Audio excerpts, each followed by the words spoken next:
Welcome back. तो अभी हम लोग एक और कॉन्सेप्ट यहाँ पर समझेंगे जिसे हम कहते हैं हर्ट्ज वेक्टर।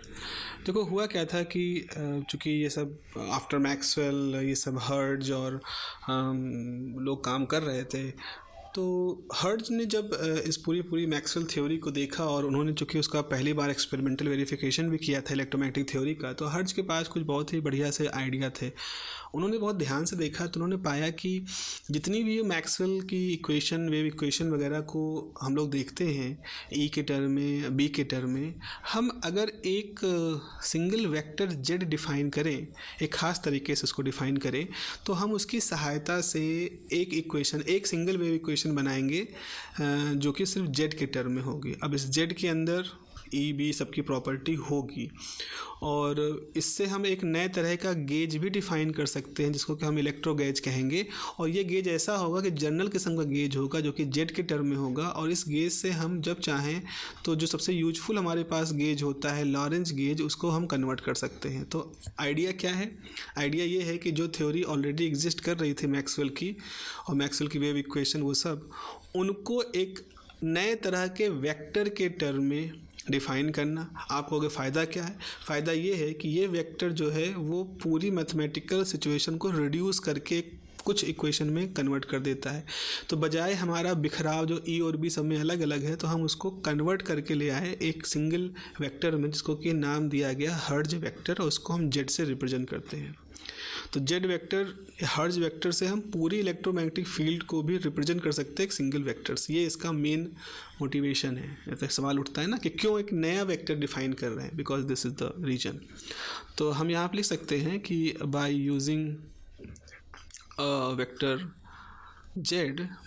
वेक्टर जेड, इसको हम क्या कहेंगे? Hertz vector.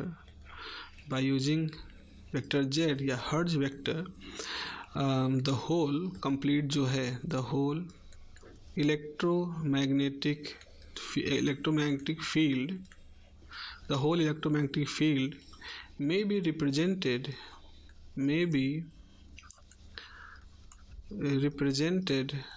be represented by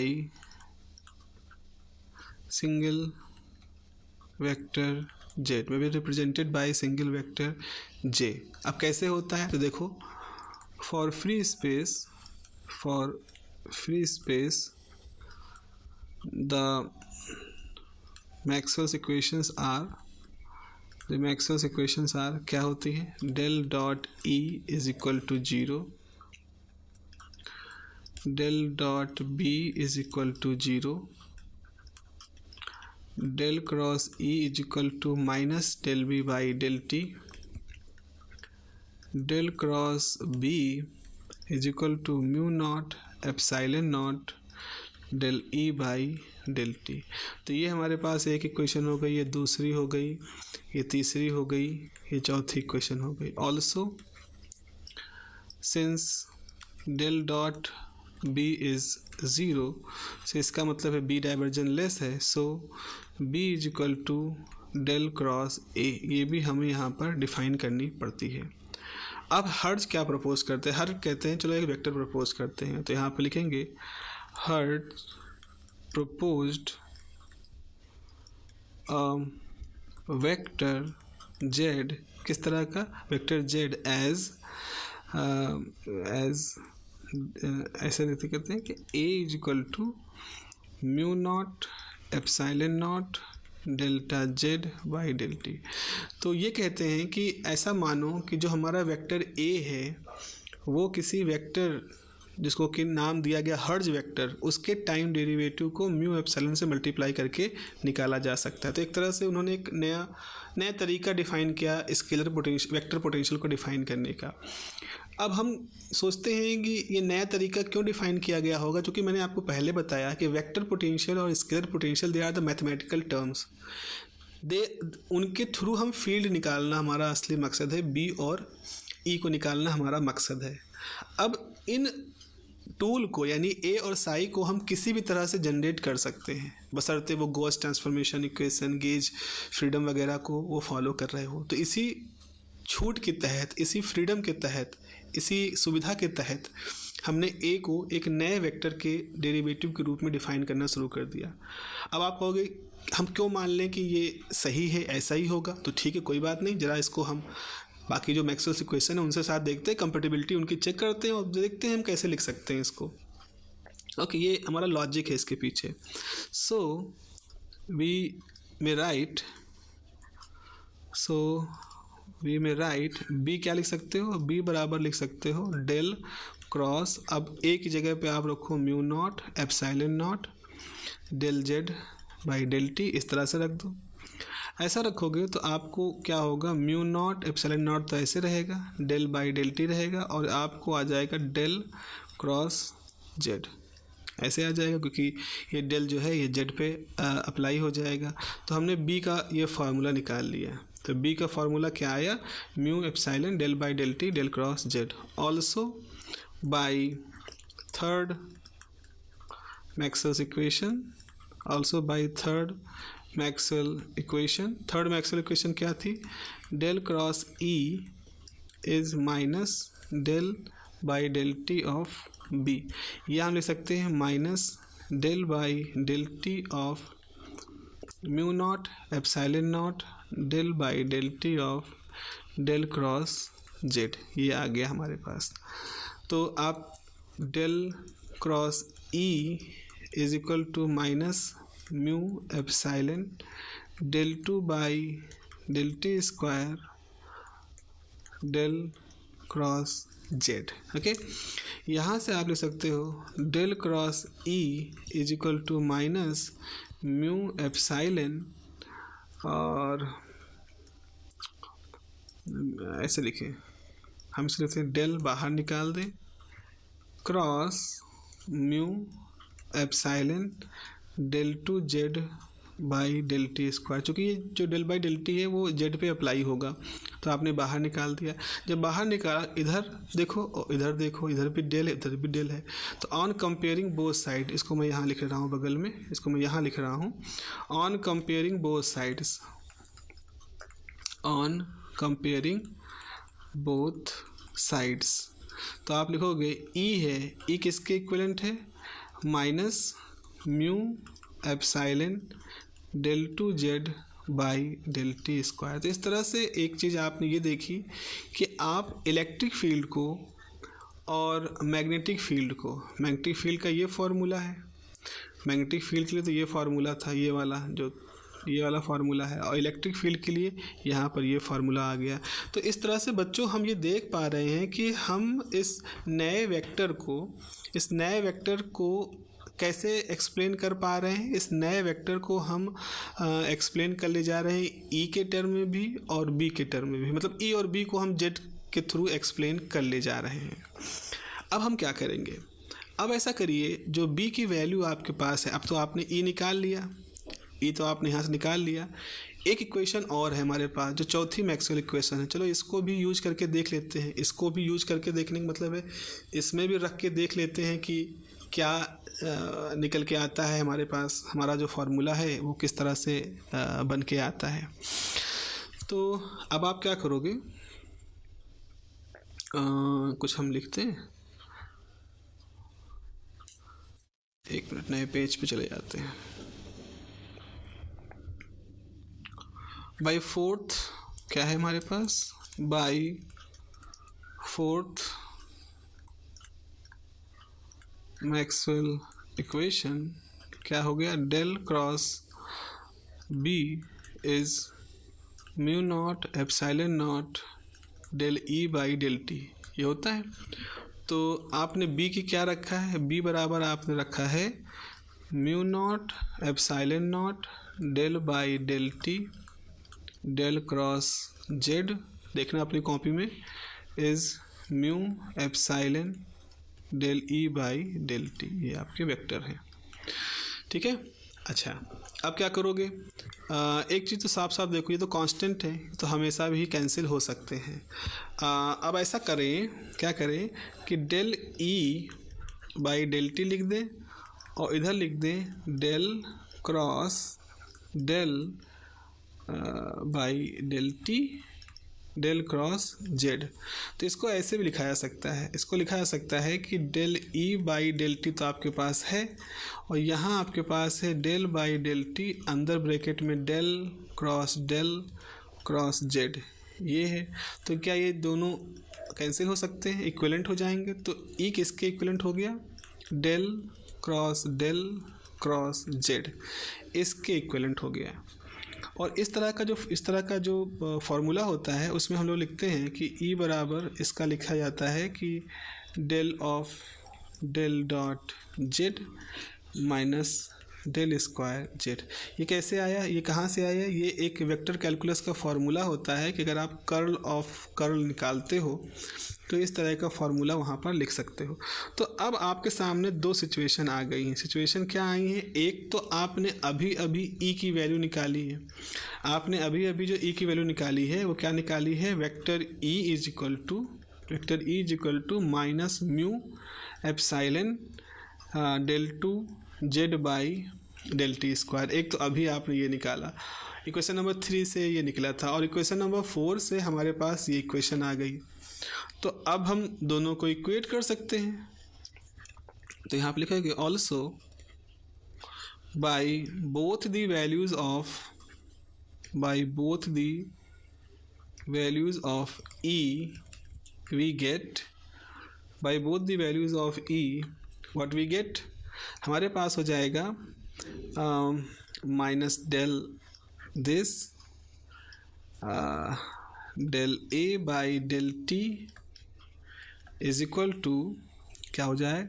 ये हो जाएगा del dot Z minus del square Z, ये हो गया।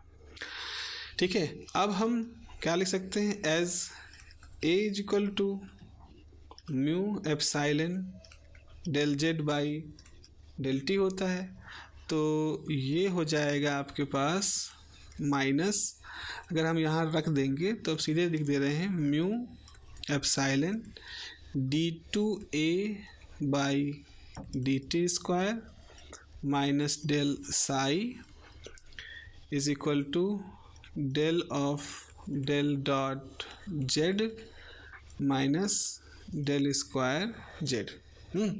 ये हो गया है। अब यहाँ पे अगर इसको हम जीरो मान लें, if del dot Z is, नहीं जीरो ना माने, इसको हम मान लें del dot J is minus 5 suppose मान लो, इफ दिस वी गेट क्या मिलेगा? Minus mu epsilon D two A by, नहीं गड़बड़ हो गया, ए बराबर डी टू जेड था। यहाँ पर देखो एक चार्ज गड़बड़ हो, यहाँ पर इसको ऐसे मान लो, this is D two Z है, ये डी टू जेड है, यहाँ रखोगे एक ही जगह पर, तो ये हो जाएगा डी टू जेड। इसको मैं फिर से जस्ट मिनट, तो ये हो जाएगा D two Z by D T square minus del of phi, और ये भी हो जाएगा del of phi minus D two Z. तो ये और ये कैंसिल हो जाएगा, जो कि आपने माइनस ये मान रखा है इस टर्म के तहत।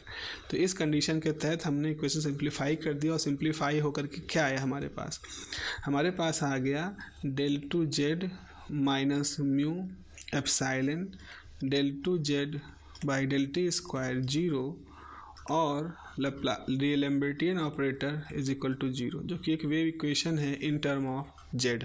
तो इस तरह से हम ये देखते हैं कि जैसे ही हम del dot Z is equal to minus 5 इस कंडीशन का यूज करेंगे, ऑटोमेटिकली हमारी इक्वेशन किसके टर्म में कन्वर्ट हो जाएगी?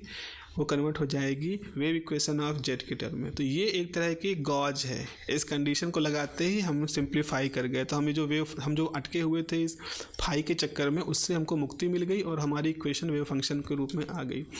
तो जो डेल डॉट ये है टर्म है, दिस इज कॉल्ड द इलेक्ट्रोगॉज है ये, इसको एक जनरल भाषा में ओल्ड जो लोगों ने इसका नाम इलेक्ट्रोगॉज रखा है। तो इस तरह से क्वेश्चन आता है कि आप हर्ट्ज के वेक्टर के टर्म में आप अपनी वेव इक्वेशन डिराइव करिए। और साथ ही साथ लिखिए कि इलेक्ट्रोगॉज की कंडीशन कैसे होती है, इलेक्ट्रोगॉज कंडीशन कैसे काम करती है। अब यहाँ पर एक छोटा सा क्वेश्चन और बनता है कि ये दिखाओ कि इलेक्ट्रोगॉज जो है वही जनरलाइज है, इलेक्ट्रोगॉज को हम कन्वर्ट कर सकते हैं लॉरेंज गॉज में। तो एक कंडीशन है, एक कंडीशन क्या है, एक सिचुएशन है जिसमें हम कहते हैं कि convert the electro gauge, convert the electro gauge into Lorenz gauge condition. आपको कन्वर्ट करना है इलेक्ट्रो गेज को लॉरेंज गेज कंडीशन में। कैसे करना है ज़रा सा समझते हैं इस पार्ट में। तो देखिए यहाँ पर हमारे पास इलेक्ट्रो गेज क्या है, the electro gauge is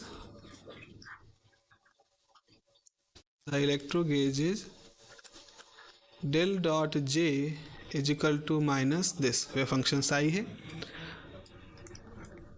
differentiating with respect to time. तो ये हो जाएगा del dot J minus this, ठीक है ना। टाइम के साथ आपने डेरिवेटिव ले लिया इसका। अब एक चीज़ और आप यहाँ पे क्या कर सकते हो, multiply mu naught epsilon naught both sides, दोनों तरफ कर दो। तो del by del T of mu epsilon del dot J Z is mu epsilon del psi by del T. अब जो टी बाई डी टी किस पे अप्लाई होगा, ये तो कांस्टेंट है, ये तो ऑपरेटर है, जेड पे अप्लाई होगा। तो आप लिख सकते हो mu epsilon del dot del Z by del T is mu epsilon del phi by del T, या इसको ऐसे लिख सकते हो del dot mu epsilon del Z by del T is equal to mu epsilon del phi by del T. इस चीज़ को हमने क्या माना था, ए, शुरुआत में यही कहा था कि ए बराबर दिस जेड की टर्म में। तो ये हो जाएगा, और ये सब राइट साइड जीरो हो गया है, नहीं राइट साइड जीरो नहीं, अभी ऐसे। तो ये हो जाएगा डेल डॉट ए, और यहाँ माइनस था, माइनस भूल गए ना, ये माइनस यहाँ पर चल रहा है, यार भूल गया था, ये माइनस चल रहा है। तो ये हो जाएगा minus mu epsilon del this by this, या आप हाँ ठीक है।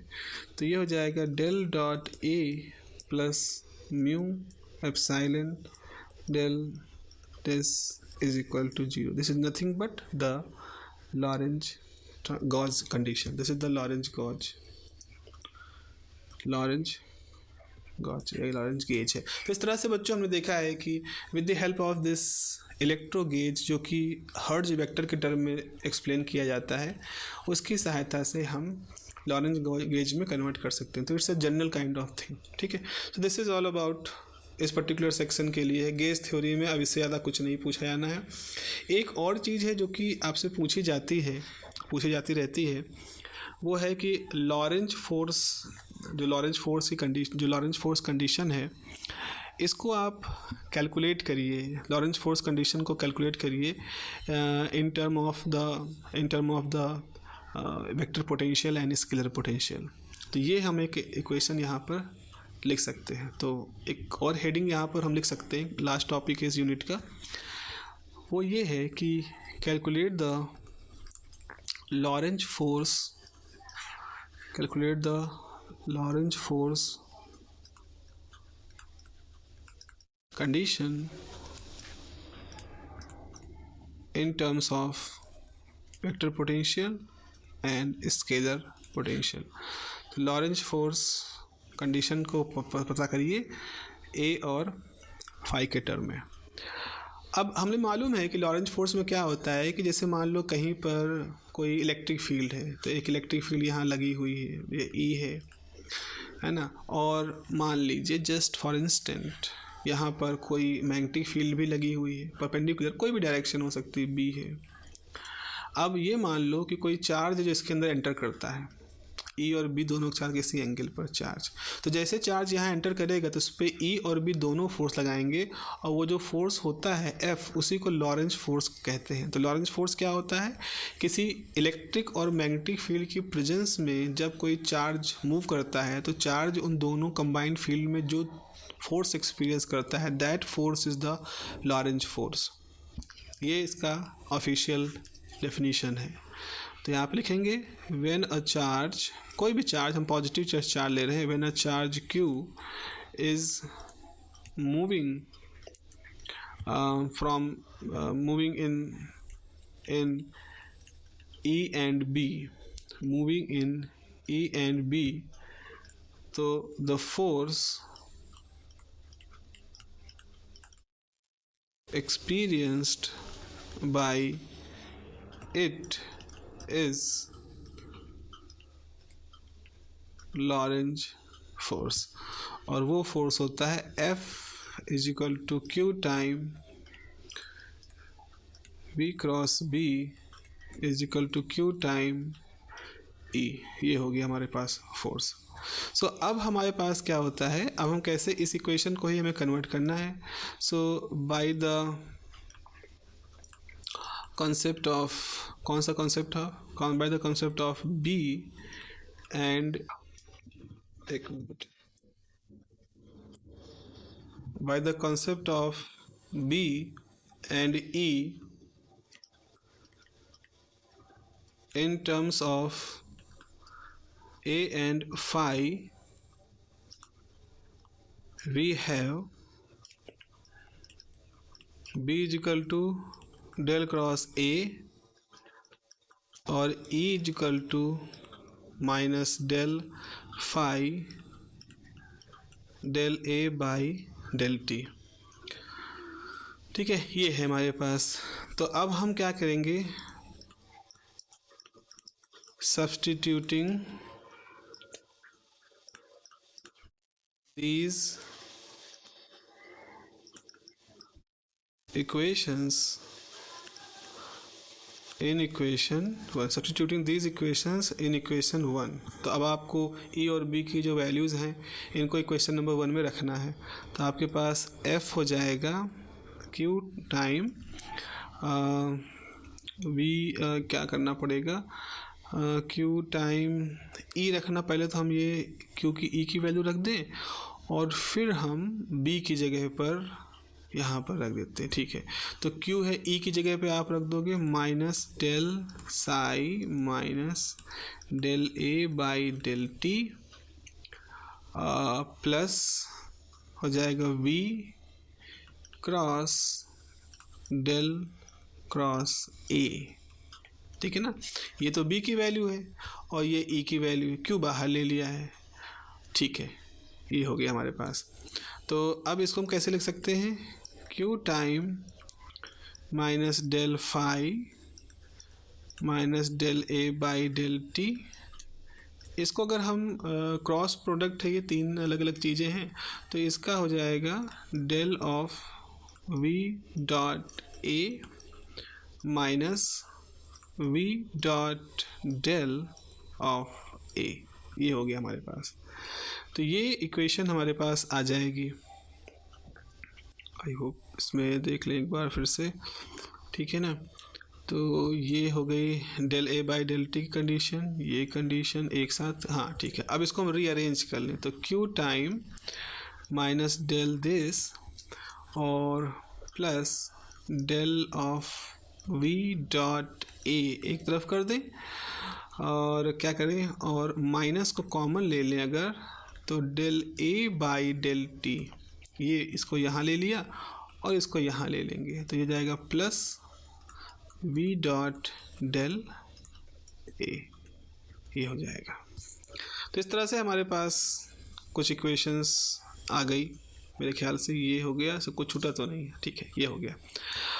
अब यहाँ पर हमें थोड़ा सा चीज़ों को रीअरेंज करना पड़ेगा, क्योंकि इसको हमें कंप्रेस करना है। अभी हम दिखाएंगे कि ये जो पूरा टर्म है इसको कन्वेक्टिव डेरिवेटिव एक टर्म होता है वो कहते हैं कि हम इस पूरे टर्म को dA/dt लिख सकते हैं। यहाँ पार्शियल है और यहाँ टोटल है, तो हम ये शो करने वाले हैं कि इस पूरे ब्रैकेट के अंदर की जो चीज़ है इसको हम कैपिटल dA/dt लिख सकते हैं, यानी कि जो पार्शियल में है उसको इस टोटल डेरिवेटिव के टर्म में लिखा जा सकता है।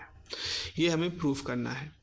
तो यहाँ पर अब कैसे प्रूफ करेंगे, इसके लिए हम अलग से थोड़ा सा इंतज़ाम करते हैं कि हाउ टू प्रूव दिस, कि ये पूरा टर्म इस तरह से लिखा जा सकता है, इसको कैसे प्रूफ करेंगे। तो यहाँ पे लिखेंगे कि since A is vector quantity, हाँ बिल्कुल सही बात है, A is vector quantity and has x y z components, उसमें x y z कंपोनेंट है। इसका मतलब है अगर आपके पास dA/dt लिखना हो कहीं पर तो आप लिखोगे del A/x और del A/x बराबर dx/dt। ऐसे ही del A/y करोगे तो हो जाएगा dy/dt। ऐसे ही del A/z तो dz/dt और plus del A/t is dt/dt। ठीक है, इस तरह से। तो यहाँ पर आपके पास हो गया del A/x, ये तो हो गया vx, ठीक है ना, vx हो गया, वेक्टर नहीं है ये। ऐसे ही del A/y तो vy, del A/z vz और यहाँ से हो गया del A/t। डन, इतना हो गया। अब हम इस चीज़ को ज़रा देखें, ये जो टर्म है इनको हम कैसे लिख सकते हैं। इसको एक देखने वाली चीज़ है, इसको हम कैसे लिख सकते हैं। तो आइए देखते हैं इसको हम कैसे लिख सकते हैं। अगली लाइन, अगले पेज पे आप इसको नोट कर रहे होगे तो आपके पास तो लिखा होगा। हम ये लिख सकते हैं कि जो हमारे पास dA/dt था, मैं एक बार फिर से लिख देता हूँ। हमने लिखा था del A/x vx, del A/y vy, del A/z vz, del A/t। इसको अब यहाँ पर अगर हम ऐसा लिखें, कोई वेक्टर v माने जो कि vx i cap, vy j cap, vz k cap के टर्म में है, और हम ऐसा कुछ लिखें कि कहीं पर कुछ ऐसा लिखा है कि डेल है, तो डेल बराबर क्या है, del by del X I cap, del by del Y J cap, del by del Z K cap. तो अगर हम इन दोनों को ब्रेक करना चाहें तो हम इसको लिख सकते हैं कि अगर आप V X I cap, V Y J cap, V Z K cap का डॉट प्रोडक्ट ले लो, del by del X I, del by del Z J, del by del Z K, और जबकि ए वेक्टर बाहर है, मतलब ये तो अंदर ही हो सकता है। तो इसका मतलब है कि ये हो जाएगा वेक्टर वी डॉट डेल, और बाहर कौन है, वेक्टर ए, ये वाला इसके साथ में। तो ये वी है पूरा, ये डेल है और ये ए है। अब ए इस पे ही ऑपरेट होगा, या ऐसा मत सोचिएगा। अब ऐसा तो होता नहीं कि x डॉट वाई 2 है तो इसका मतलब है 2x डॉट 2y, ऐसा तो होता नहीं है। अब ये 2y के साथ मल्टीप्लाई है तो ऑपरेटर ए पे ही ऑपरेट हो रहा है, बट इस तरह से लिख सकते हैं। तो हमारे पास फाइनली आया है कि dA/dt is v dot del A, और साथ में ये टर्म तो रहेगा ही, तो ये हो जाएगा del A by del T. Hence we get, क्या मिलेगा भैया, आखिरी में हमारे पास आया क्या, आखिरी में हमारे पास ये आया कि जो हमने f लिखा था, f में आपने क्या लिखा था, मैं फिर से लिख दे रहा हूँ, q minus del of scalar potential, और एक हमने रख रखा था dA/dt plus v dot del a plus del v dot A, ये सब लिख रखा था। तो ये जो ब्रैकेट के अंदर का टर्म था वो किसके बराबर होगा, dA/dt। तो यहाँ पे हो जाएगा this is q minus del wave function scalar potential plus क्या हो जाएगा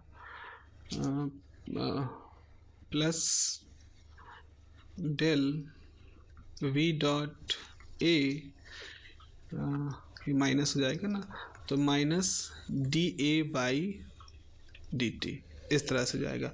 और इसको अब अगर हम ये डेल और ये डेल एक साथ ले लें तो हमारा फार्मूला एकदम से बहुत अच्छे से रिड्यूस हो जाएगा। तो फार्मूला मैं थोड़ा सा हाईलाइट करके लिख देता हूँ। This will be Q minus del pi into V dot A, ऐसे ही बना दिया, minus d A by D t, ये दिस इज द एफ। तो लॉरेंज फार्मूला अगर हम केवल स्केलर पोटेंशियल और वेक्टर पोटेंशियल के टर्म में लिखें तो v तो उसकी वेलोसिटी v की वजह से तो है, एग्जिस्ट करा, तो स्केलर पोटेंशियल इस तरह से हो गया, a vector potential and this is the formula. This is very important कि आप लॉरेंज फार्मूला को डिराइव करो in term of scalar potential and vector potential. So this is all about this particular section, जहाँ हमने gauge और Lorentz और coulomb और हर्ज, इलेक्ट्रोगेज, फिर कुछ फिजिकल मीनिंग और आखिर में ये एफ की वैल्यू को कैलकुलेट किया। तो this is all about this particular section. ठीक है, चलिए मिलते हैं फिर अगले सेक्शन में अगले यूनिट के साथ। Till then have a nice day, take care, bye bye.